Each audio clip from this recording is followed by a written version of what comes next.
লক্ষণা হলো সেই জিনিস যে কোনো কিছুকে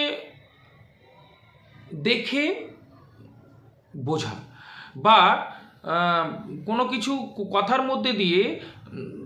মধ্যে দিয়ে যেটা বলছেন সেটাকে না বুঝে সেটাকে, অর্থাৎ সেটা নয় কিন্তু তিনি যেটা বোঝাতে চাইছেন সেটাকে আমরা বুঝবো। যেমন আমি যদি বলি যে আমি রবীন্দ্রনাথ পড়ি, এখন রবীন্দ্রনাথ পড়ি মানেই যে আমি কি রবীন্দ্রনাথকে পড়ছি? নয়, রবীন্দ্রনাথের লেখা বই পড়ছি বা লেখা কবিতা গল্প পড়ছি।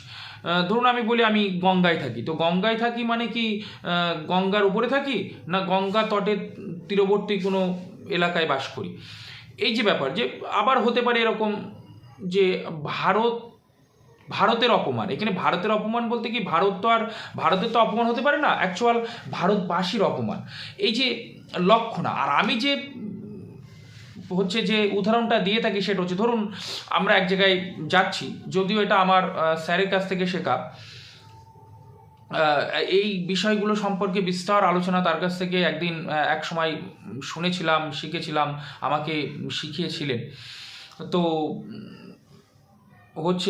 যে লক্ষণা কি না, ধরুন আমি যাচ্ছি, বাজারে একজন দাঁড়িয়ে আছে, তো সে নানাভাবে কথা বলছে যে ধরুন যে শাহরুখ খান আমার বন্ধু, ঠিক আছে, মমতা আমার দিদি, ঠিক আছে, আমি মোগল আমলের সব আমার দাদু হতো ইত্যাদি, বা আমার আত্মীয় হতো, হ্যাঁ, এরকম ব্যাপার।